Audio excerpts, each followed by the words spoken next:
faire de la transhumance, alors qu'en réalité, c'est eux C'est vos qui anciens nous ont amenés collègues, à ces vos unions. anciens collègues. Bien sûr. Je voudrais à ces collègues. propos savoir quel Oui. type de relation vous entretenez avec vos anciens collègues. Mais nous n'avons pas à les détester parce qu'ils gèrent une valeur qui s'appelle liberté et nous entendons qu'ils nous reconnaissent aussi le droit de jouir de cette même liberté. Vous côtoyez Ils ont quand même, vous estimé- échangez. Nous nous voyons au Parlement parce qu'ils sont membres du Parlement. Bien sûr, ils sont devenus minoritaires, mais ils sont l'opposition au Parlement. Nous nous voyons, nous nous respectons et j'espère que le respect que nous développons vis-à-vis d'eux sera le même qu'ils développent vis-à-vis de nous. Au lieu de nous accabler de noms de petits oiseaux qui ne comptent pas, à mon avis, parce que c'est vraiment peu digne. C'est ce que se raconte. Oui, lorsque on était avec eux ensemble, avec le président Tshisekedi, tout était rose, que lorsqu'ils sont partis, nous sommes restés avec Tshisekedi, tout devient noir. Non, ça ne se passe pas comme ça. Il faut reconnaître à chacun le droit d'accepter de rester Il faut une quelque certaine part galanterie ou politique. d'évoluer. Voilà, Une certaine sportivité. c'est exact. Lambert Mende Omalanga, je rappelle que vous êtes président du conseil d'administration des lignes maritimes congolaises. Et je vous dirais que c'est le président Kabila qui m'a présenté au président Tshisekedi pour être nommé président du conseil d'administration des lignes maritimes congolaises. Donc vous voyez que ce n'est pas quelque chose qui date de maintenant. C'est quand il y avait encore cette alliance entre ceux qui nous font des reproches aujourd'hui de travailler avec Kabila et avec Tshisekedi et qui ont préféré partir avec le président Kabila. C'est à partir de ce moment-là que j'ai hérité de cette présidence du conseil d'administration des lignes maritimes congolaises. Alors, j'avais raison d'accepter de diriger les lignes maritimes congolaises à ce moment-là. Et du coup, parce qu'eux ont une autre idée, je dois cesser de diriger cette société aujourd'hui avec les idées qui sont les miennes. Vous êtes nationaliste. Pour quelle raison? Je suis nationaliste. Je suis au service Vous d'un mettez en pays, exergue pas la valeur de la d'individu. nation. Voilà. Lambert Mende, l'actualité, c'est cette guerre d'agression qui se vit dans la partie est de la RDC. Vous savez, le Kivu est devenu aujourd'hui le ventre mou sur le plan sécuritaire avec la résurgence du mouvement terroriste M23 qui avait été défait, vous le savez, en 2013. En 2013. Oui. Mais du coup, ce mouvement a refait surface avec parfois des armes non conventionnelles, passez-moi l'expression, Exact. parce que la MONUSCO l'a reconnu. Et Kinshasa clame tout haut que c'est le Rwanda qui est derrière le M23. Ce qui est vrai. Parce que comment expliquer un mouvement terroriste, un simple mouvement, qui puisse tenir tête devant une armée loyaliste? Selon vous, quelles sont les pistes de solution, en 2 mots, à cette guerre qui n'a que trop duré, plus de 30 ans?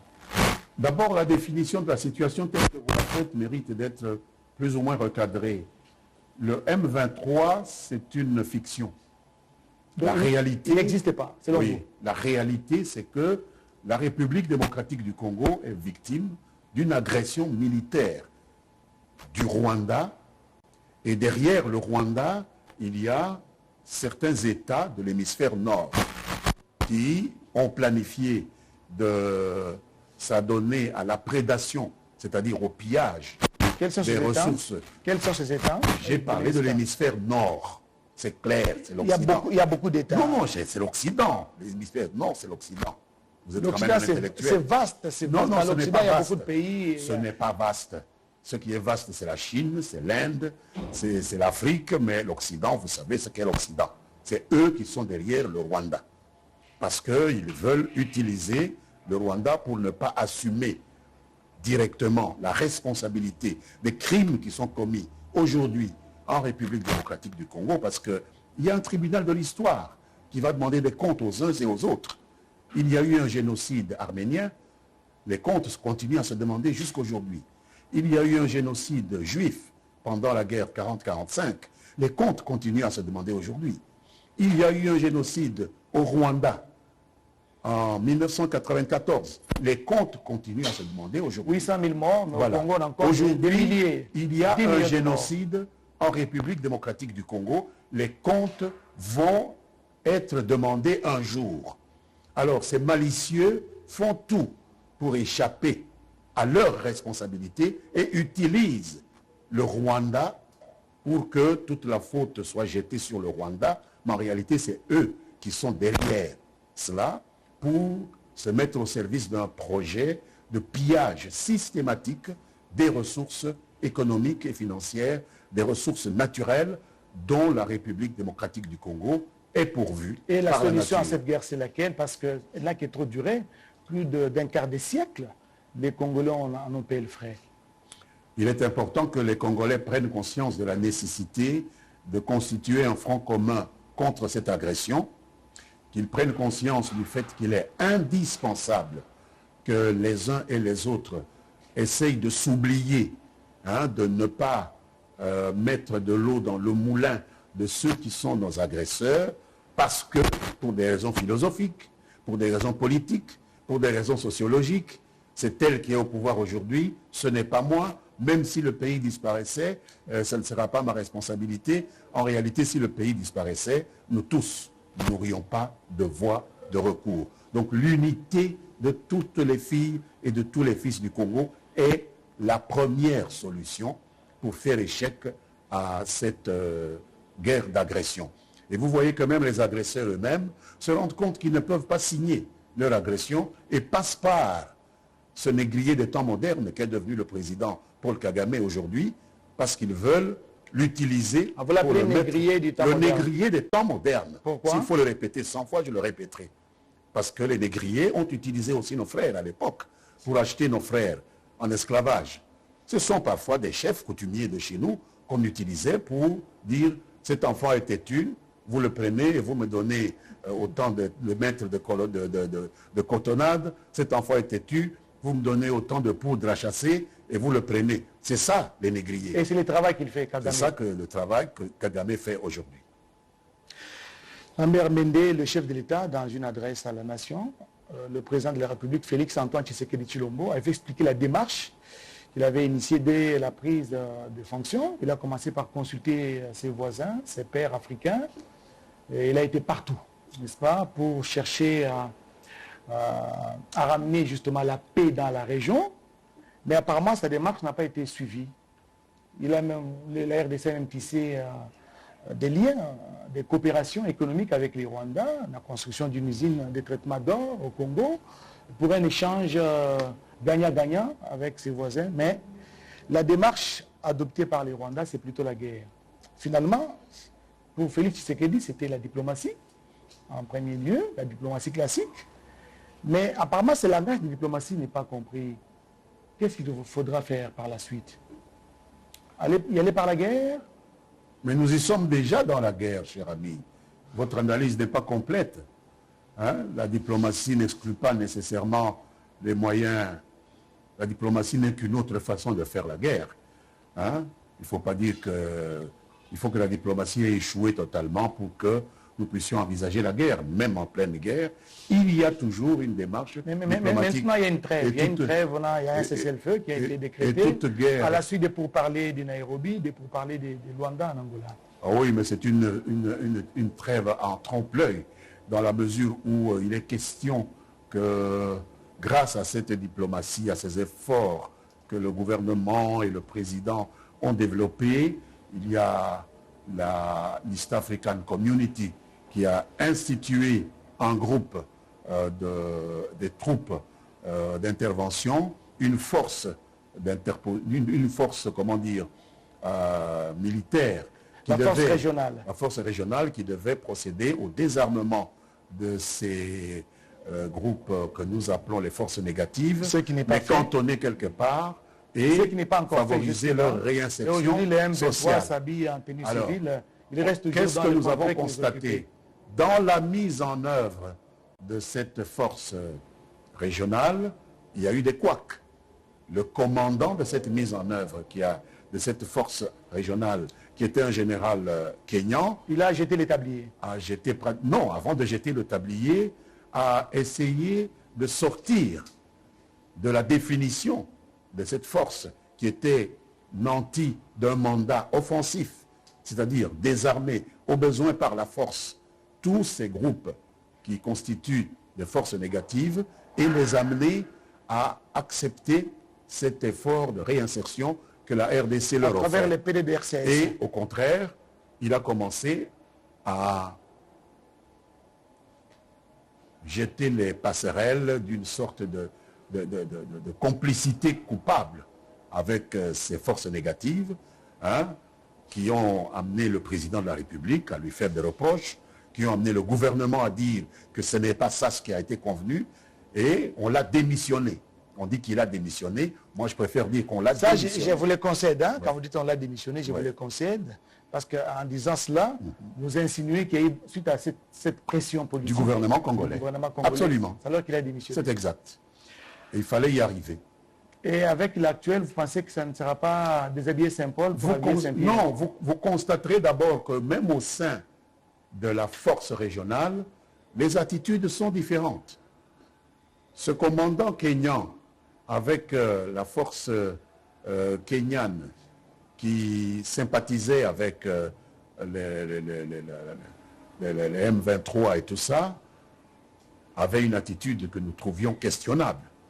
Mais par contre, si vous voyez le comportement du contingent burundais, le contingent burundais est venu avec un mandat offensif. Ils font le coup de feu contre les forces négatives, ils se battent. Donc vous voyez déjà qu'il y a parmi eux une lecture différenciée de cet accord qui a mis en place la force régionale. Et c'est la lecture des Burundais qui me paraît la plus appropriée, la mieux appropriée, la plus conforme à ce qui a été convenu entre la RDC et les autres membres de l'East African Community. Et nous espérons que la désignation d'un nouveau commandement va rapprocher le plus possible cette force du comportement du contingent burundais que par rapport au comportement du contingent kenyan. En tout cas, c'est le souhait de tout Congolais et pris de paix. Nous allons prendre le dernier sujet de ce magazine politique. C'est justement l'organisation des 9e Jeux de la francophonie, prévu au mois fin juillet de cette année. Oui. Et vous savez que l'OIF, je ne vous apprends rien, est dirigée par Louise Mushikiwabo. C'est une Rwandaise, n'est-ce pas? Et d'ailleurs, elle est venue à Kinshasa, je me rappelle, pour solliciter l'accompagnement de la RDC lorsqu'il fallait aller aux élections au niveau de l'OIF. Et la RDC a accepté de donner la voix pour que, parmi plusieurs autres nations, pour que Louise Mushikiwabo soit élue à la tête de l'OIF, Organisation internationale de la francophonie. Mais voilà, Lambert Mende, aujourd'hui l'OIF met sur la sellette une exigence, celle d'auditer les fichiers électoraux de la RDC, bien sûr, avant d'aller aux élections. Votre commentaire? Je ne conseillerais pas, comme législateur, au gouvernement de la République démocratique du Congo d'accéder à cette requête de l'Organisation internationale de la francophonie, de pouvoir auditer tous les documents de la centrale électorale congolaise, ou même de jouer un rôle quelconque dans le processus électoral de la République démocratique du Congo. Pourquoi? Mais pourquoi? Il y a quelque chose que... Il y a plusieurs raisons à cela. Oui, plusieurs raisons à cela. Nous sommes le produit d'une histoire. En 2018, au mois de décembre, nous avons eu une élection extrêmement chahutée en République démocratique du Congo, qui a abouti à la première alternance civilisée, passation pacifique de pouvoir entre deux présidents élus. Le président Kabila, qui avait sa majorité, le président Tshisekedi, qui avait la sienne, et qui était dans l'opposition, qui était leader de l'opposition, et Tshisekedi a gagné l'élection en 2018. Et parmi les agitations que nous avons observées de par le monde, nous avons constaté l'attitude du président rwandais, Paul Kagame, qui était à l'époque président en exercice de l'Union africaine, et qui a essayé de dénaturer, de discréditer ce processus électoral. Il n'a pas reconnu officiellement les résultats du scrutin. En disant même qu'on suspende la proclamation. Il a même donné une injonction à nos cours et tribunaux, chose que dont l'Union africaine n'a pas qualité. On ne voit pas l'Union africaine donner un ordre au juge constitutionnel congolais, dire vous avez délibéré, mais avant de proclamer, laissez-moi d'abord négocier, etc. Ça n'a aucun sens. Personne n'est au-dessus de la justice d'un pays. Or, Kagame a tenté de faire en sorte que les résultats que le peuple congolais a pu obtenir à travers la voie des urnes puissent être dénaturés. Avant cela, vous vous souvenez de la phrase de Jean-Yves Le Drian, qui était ministre des Affaires étrangères de la France. Qui a été reprise par Et on a compris qu'il y avait lors de son séjour à Kinshasa. une collusion entre la France et le Rwanda pour essayer de faire en sorte qu'il maîtrise le processus électoral au détriment de la volonté du peuple congolais. Vous voulez parler de quelle phrase? Mais la fameuse phrase d'arrangement à l'africaine qui nous a scandalisés. Et donc le président Kagame s'était inscrit sur cette logique des arrangements à l'africaine. Donc il a voulu donner du poids à cette déclaration dédaigneuse du ministre des Affaires étrangères d'alors, Jean-Yves Le Drian. Et donc en partant, en mettant bout à bout ces données, on est en droit de suspecter tout ce qui peut venir et du Rwanda et de la France. Or, la désignation de Mme Mushikiwabo, vous parlez de l'appui qu'elle a obtenu de la République démocratique du Congo, il ne faut pas exagérer. L'appui que Mme Mushikiwabo a reçu venait premièrement de son gouvernement et ensuite et surtout du gouvernement français de M. Macron qui contrôle... Non, je ne dis pas seulement la RDC. Elle a fait le tour du pays, le tour du monde. Il est passé aussi à Kinshasa. Vous ne pouvez pas... Il est passé aussi à Kinshasa. Je voudrais vous donner une information, mon ami. Allez-y. Vous ne pouvez pas devenir secrétaire général de l'Organisation internationale de la francophonie sans l'appui de la France. Puisque la France est le premier pays contributeur dans la francophonie. C'est comme ça que les organisations internationales marchent. C'est la France qui a voulu faire un cadeau au Rwanda. Le Rwanda est un pays du Commonwealth, un pays où l'on ne parle qu'anglais, mais le président Macron a décidé de faire don au Rwanda de cette présidence de l'OIF, qui pouvait aller à un autre pays francophone pour des raisons qui lui sont propres, qui sont propres aux relations entre le Rwanda. Macron a fait don. Bien sûr. C'est-à-dire des relations qui sont propres entre le Rwanda et la France et qu'il faut revisiter à partir du génocide rwandais de 1994. Les Rwandais mettaient la France sous pression pour n'avoir pas été suffisamment solidaire de Tutsis lorsqu'on les abattait, lorsqu'on les tuait pendant il était en mesure d'arrêter les génocides. Donc il utilise la francophonie comme il utilise aussi la RDC comme instrument de négociation et de réconciliation avec le Rwanda. Cela, nous ne pouvons pas l'accepter. Voilà, mesdames et messieurs, nous sommes en train de terminer cette émission. Question d'actualité. Je voudrais savoir si Lambert Mende a changé ou bien il est resté le même. C'est à vous à savoir si je suis toujours le même. Je suis lumumbiste. J'ai toujours été lumumbiste. Je serai toujours lumumbiste. Je ne vois pas en quoi j'aurais changé. Je m'occupe de mon pays. Je sais que nous n'avons que ce pays. C'est ce que Lumumba nous a dit. Je me mobilise contre toutes les tentatives de balkanisation de ce pays. Et souvenez-vous que le premier à avoir parlé de balkanisation, c'est Patrice Emery Lumumba. Avant même d'être Premier ministre, il a dénoncé la Belgique comme voulant balkaniser le Congo. Aujourd'hui, nous parlons bien de balkanisation, mais c'est un mot qui est venu de mon maître. Mais lui, il a dit balkanisation. Oui, enfin. Voilà. C'est lui de Lumumba, et donc je reste dans ce schéma-là, je ne changerai pas, et donc je reste dans ce schéma. C'est pourquoi j'apporte mon appui à tout gouvernement, à tout président de la République qui milite contre la balkanisation du Congo, ce qui est le cas de Félix Antoine Tshisekedi aujourd'hui. Lambert Mende, c'est des milliers de Congolais qui vous suivent au pays, à Katakokombe, à Lomela, à Mbujima et à Kananga. Et à Lodja chez moi. Et à Lodja, justement, à Kisangani, à Guado, partout à travers la République et le monde, tout droit dans cette caméra, un message à tous ces compatriotes qui vous suivent et surtout ceux qui sont en proie à l'insécurité dans la partie est de la RDC.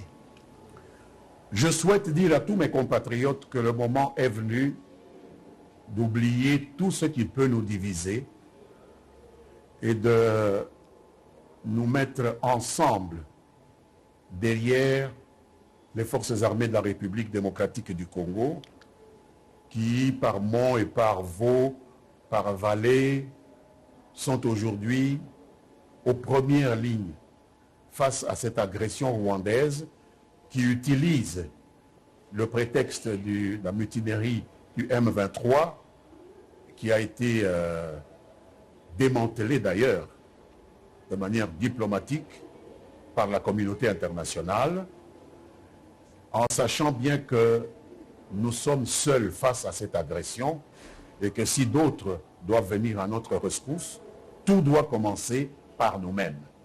Et que les disputes que nous développons à travers ces noms de petits oiseaux que nous nous jetons à la figure les uns les autres ne feront pas avancer notre capacité à nous défendre d'un pouce. Au contraire,